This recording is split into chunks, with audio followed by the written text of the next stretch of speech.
Good afternoon. I'm Chris Dodwell, and I'm Head of Policy and Advocacy at IMPAX Asset Management. I'm delighted to have the opportunity to share with you IMPAX's perspectives on the priority actions which governments, financial institutions, and corporates need to take over the next decade to accelerate action and investment into low carbon solutions, and to share our hopes for the COP26 climate talks. At IMPAX, we believe that society is in transition from an old economy built on a depletive model to the next economy that's built on a sustainable model. Founded over 20 years ago, IMPAX is one of the largest and longest established investors dedicated to this transition, managing assets for some of the world's largest investors.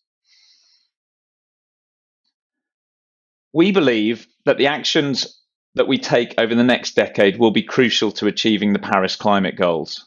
With the publication of the Intergovernmental Panel on Climate Change's latest assessment report, it's clearer than ever that these actions are going to be vital in order to deliver the 2-degree goal of the Paris Agreement and preferably get us close to 1.5 degrees. We're already witnessing climate impacts with increasing frequency and severity. Heat waves, wildfires, storms, and floods, which seem to be distant long-term prospects when I started working on climate change 20 years ago. Our understanding of climate science has improved in terms of the attribution of these impacts, but also in the steps we need to take to minimize future climate change. So we know what we need to do. We need to reduce global emissions to the level of net zero by 2050, and we need to start by halving emissions over the next decade. The challenge lies in being equally clear about the roles of different constituencies in effecting that change and mobilizing capital into low carbon solutions. So I'm going to start with the actions of governments. As a former climate negotiator for the UK government, the Paris Agreement has to lie at the heart of the international response. And within that, the agreement requires all countries to put forward their best efforts through nationally determined contributions that will be strengthened over time. COP26 is the first opportunity for us to test this ratchet mechanism. And we've seen tremendous steps forward in the last couple of years in terms of long-term net zero goals. Now we have more than 70% of global GDP covered by these goals. So what we need to see is to see NDCs reflecting that level of ambition in terms of the short-term targets for 2030. We've seen positive steps in this direction. The UK, the EU have set more demanding targets in the run-up to COP26, and we now have the US back in the game, which is a crucial step. But we still need to see more. The current pledges do not put us on track for net zero. And governments have the opportunity now, with post-COVID financial stimulus, to build back better and start to allocate trillions of dollars of government money to spur the economic recovery that has an emphasis on sustainability. So we still need to see more ahead of Paris, and we're now seeing some positive steps. Most recently, the South African government, which has cut its emissions cap for 2030 by nearly a third. So we're hoping that we'll see more action on that front in the weeks to come. But we mustn't wholly focus on the level of ambition. It's the quality of national plans that will actually make a real difference to the direction of capital. By agreeing and publishing clear sectoral objectives and investment requirements, we will see where the investment opportunities lie, and private capital will start to move towards those. So I'm talking around the kind of sectoral roadmaps that the UK's Committee on Climate Change set out in its 6th carbon budget report that effectively identify emission reduction pathways, but also the necessary investments across sectors like infrastructure, energy, transport, buildings, and the natural environment. And ideally, what we need to see operating once the direction of travel is clear is an improved dialogue between policies, investors, and the operators within those sectors that will on the detail of the policies. So we saw this in the UK under the electricity market reform, but wanted to drive real investment in the offshore wind sector. The Low Carbon Policy Group came together, bringing in all constituencies, and they ended up designing a policy package that provided risk sharing between governments and the private sector, but also incentives for and guarantees to de-risk those investments. We need to replicate that across all these other sectors that we're looking at, but also to be repeating it across in a global wave of these public policy dialogues. And that will improve policy confidence that they will deliver on their goals, but also improve investor confidence by reducing risks. There's also scope, though, for enhanced collaboration between governments. And one of the areas that has been promising ahead of the COP is the UK's focus on the idea of coalitions of the willing around sectoral priorities. There's no need for universal agreement to start to make progress on all elements of this. So one doesn't need 196 countries under the UNFCCC. But instead, we could see coalitions of the willing emerging amongst national governments around the campaigns that the COP team have put together. So we've seen real movement on coal through the Powering Past Coal Coalition, and most recently the statement from the Chinese government that they won't be funding or building overseas coal plant is a real step in the right direction there.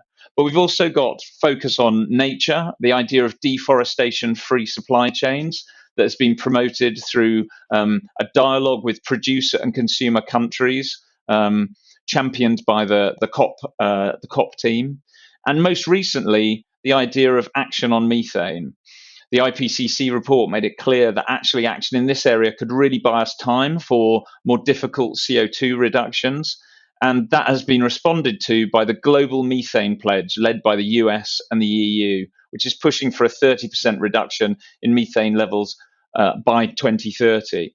So you can see some real opportunities here where cooperation between countries can start to unlock progress. And then these pledges can be incorporated into those national goals and become part of the sectoral pathways. But it's not just a question of corporate actors waiting for these national policies to come through.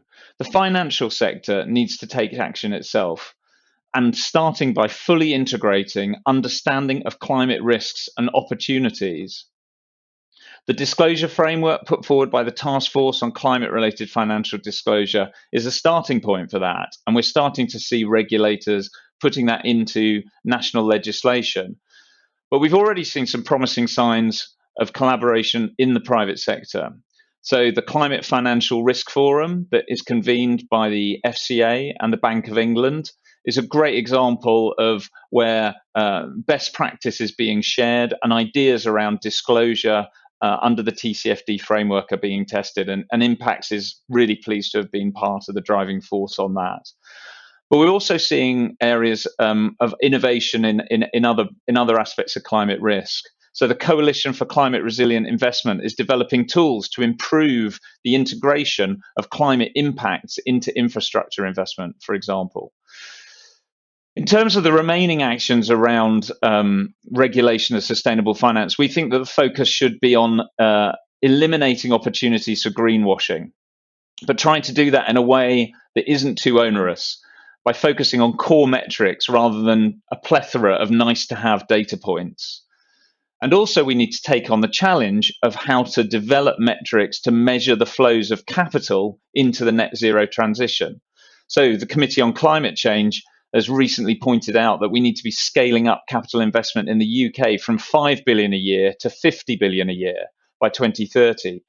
We need to focus on how we can actually measure that and ensure that we're making the necessary progress.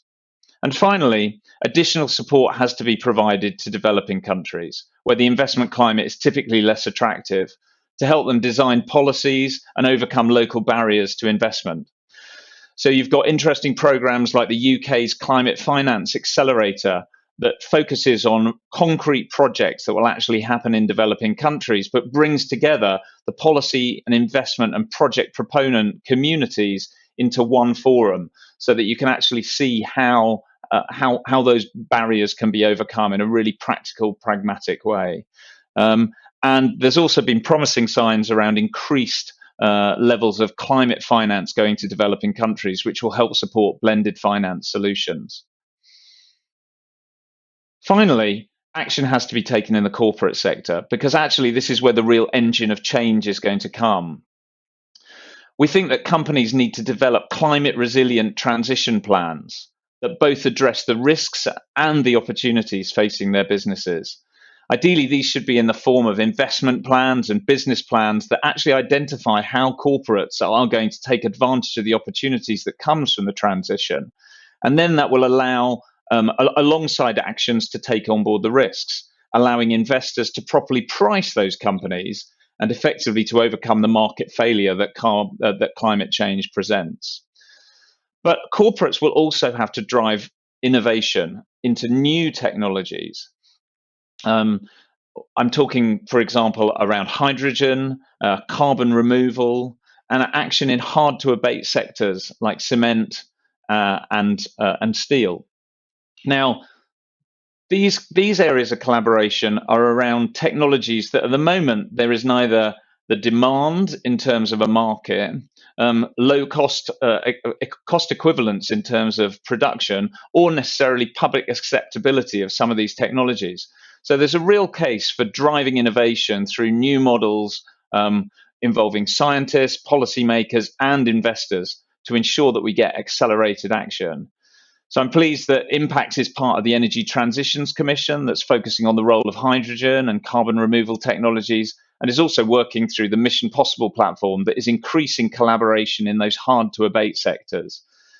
A crucial area there is going to be transportation. How do we decarbonize aviation and shipping? Which are the technologies that are going to drive it? What balance of clean fuels, hydrogen, ammonia, and battery technology will help power the transportation system of the future?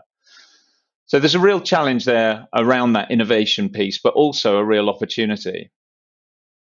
So in summary, Glasgow represents a window of opportunity to make real progress in delivering the goals agreed by national governments at Paris. Although the time frame for getting the global economy on track for net zero is tight, if we can bring together a combination of increased ambition, greater sectoral clarity, and coalitions of the willing on key topics, we can make real progress on real economy policies. The summit also has the opportunity to jumpstart public-private sector dialogue, which is needed to develop better policies and overcome obstacles to achieving goals. We believe engagement from the investment and finance community is really important to help shape better policy outcomes, which is why we're participating at Glasgow. And lastly, it's clear to us that investors have recognised the opportunities arising from the transition to a sustainable economy, and that they will contribute at scale to climate solutions, provided market signals are clear and predictable. So our hope is that we come out of COP26 with a renewed sense of confidence across the policy and investment communities about both how we get national economies on track toward net zero, but also with an agreed set of priority challenges for the public and private sectors to tackle together. Thank you very much for joining me this afternoon. The next session will start shortly, so do enjoy that, and I hope you enjoy the rest of your day.